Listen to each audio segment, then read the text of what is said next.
Praise the Lord. സ്നേഹമുള്ളവരെ, കടലിൽ മുങ്ങിത്താഴുന്ന പത്രോസിനെ കൈപിടിച്ചുയർത്തുന്ന യേശു, അതാണ് നമ്മുടെ ഇന്നത്തെ ധ്യാന വിഷയം.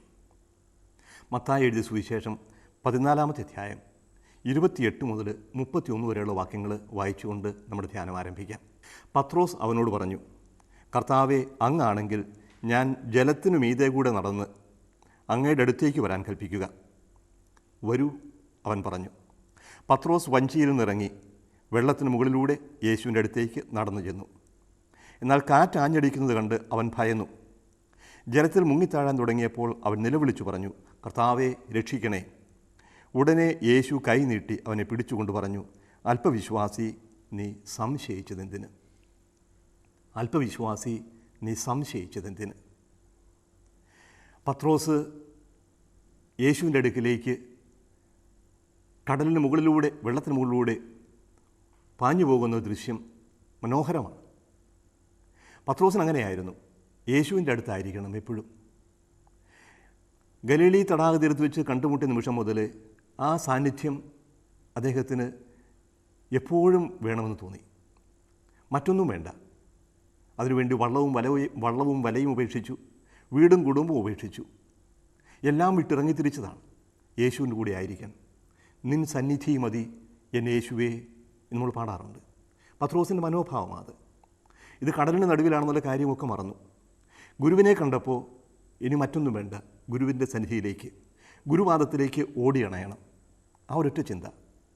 കർത്താവെ, നീയാണെങ്കിൽ നിൻ്റെ അടുക്കിലേക്ക് വരാൻ എന്നോട് കൽപ്പിക്കൂ. അതൊരു സംശയത്തിന് അടയാളം ചോദിക്കുകയല്ല, അനുവാദം ചോദിക്കുകയാണ്. ഞാനും വരട്ടെ നിൻ്റെ അടുക്കിലേക്ക്. എതിരെയാണ് പോകുന്നതെന്ന്, എങ്ങനെയാണ് പോകുന്നതെന്ന് ഒന്നും ചിന്തിച്ചില്ല. കടലിന് നടുവിലാണ് നിൽക്കുന്നതെന്ന കാര്യമോ, കൊടുങ്കാറ്റിന് മധ്യത്തിലൂടെയാണ്, ഉയരുന്ന തിരമാലകളുടെ മുകളിലാണ് യേശു നിൽക്കുന്നതെന്നോ ഒന്നും പത്രോസ് ചിന്തിച്ചില്ല. ഞാൻ നിൻ്റെ അടുക്കിലേക്ക് വരട്ടെ. യേശുവിൽ മാത്രമാണ് ശ്രദ്ധ, മറ്റൊന്നും പ്രസക്തമായി തീർന്നില്ല. യേശു പറഞ്ഞു, വരൂ.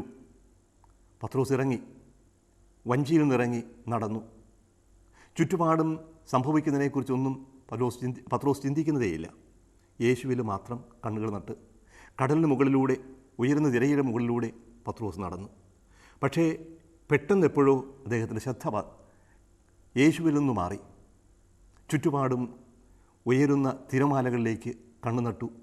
കൊടുങ്കാറ്റിൻ്റെ ആരവവും കടലിൻ്റെ ശബ്ദവും ശക്തിയും കണ്ട് ഭയന്നു. യേശുവിൽ നിന്ന് കണ്ണു മാറിയപ്പോൾ പത്രോസ് വെള്ളത്തിൽ താഴുകയായി. അപ്പോഴാണ് നിലവിളി വീഴുക, കർത്താവെ, രക്ഷിക്കണേ. കർത്താവിൽ നിന്ന് കണ്ണു പറിച്ചപ്പോൾ കടലിൽ താഴാൻ പോകുന്ന പത്രോസ്. ഇത് നമുക്കെല്ലാം ഒരു പാഠമാണ്. യേശുവിനെ മുന്നിൽ കണ്ടുകൊണ്ട് മുന്നോട്ട് പോകുമ്പോൾ, വിശ്വാസത്താൽ നയിക്കപ്പെടുമ്പോൾ ഒരു പ്രതിബന്ധവും നമ്മളെ തടഞ്ഞു നിർത്തില്ല. ദൈവത്തിലാണ് ശ്രദ്ധ കേന്ദ്രീകരിക്കുന്നതെങ്കിൽ, യേശുവാണ് എൻ്റെ ഹൃദയത്തിൻ്റെ കേന്ദ്രമെങ്കിൽ എനിക്ക് ഒരു അപകടവും സംഭവിക്കില്ല. പക്ഷേ അവിടെ നിന്ന് മാറ്റി ഹൃദയത്തിൽ മറ്റെന്തെങ്കിലും പ്രതിഷ്ഠിച്ച് കഴിയുമ്പോൾ, എൻ്റെ ചിന്തകളും എൻ്റെ ലക്ഷ്യങ്ങളും മറ്റെന്തെങ്കിലും ആയിക്കഴിയുമ്പോൾ പ്രതിബന്ധങ്ങൾ വർദ്ധിക്കും, അപകടങ്ങൾ കൂടും, കടൽ താഴുകയും ചെയ്യും. യേശുവിൽ നിന്ന് ദൈവത്തിൽ നിന്ന് അകന്നു പോകുന്നവർ കടലിൽ താണ് നശിച്ചു പോയിന്ന് വരും. ഈ ചുറ്റുപാടിൽ പത്രോസ് ചെയ്തതാണ് നമുക്കും കരണീയം. നിലവിളിച്ചപേക്ഷിക്കുക. അവൻ കൂടെയുണ്ട്, ശക്തിയുള്ളവനാണ്. കടലിന് മുകളിൽ നിൽക്കുന്നവൻ ദൈവം തന്നെയാണ്. കാറ്റിനെയും കടലിനെയും ഒറ്റവാക്കാൻ, ശാന്തമാക്കാൻ ശക്തിയുള്ള പ്രപഞ്ചത്തിൻ്റെ നാഥനാണ്. അവനെ വിളിച്ചപേക്ഷിക്കുക. ഏത് അപകടത്തിലും താന്നു പോകുമ്പോൾ നിലവിളി കേൾക്കുന്നവനാണവൻ.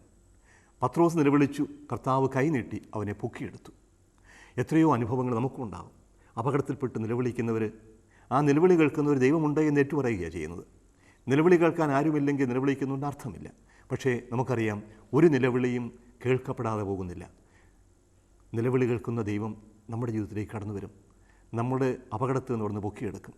അത് രോഗമാവട്ടെ, മാരകമായ അപകടമാവട്ടെ, ഏകാന്തതയാവട്ടെ, നിലവിളിക്കുക ഉച്ചത്തിൽ കർത്താവിൻ്റെ അടുക്കിലേക്ക്.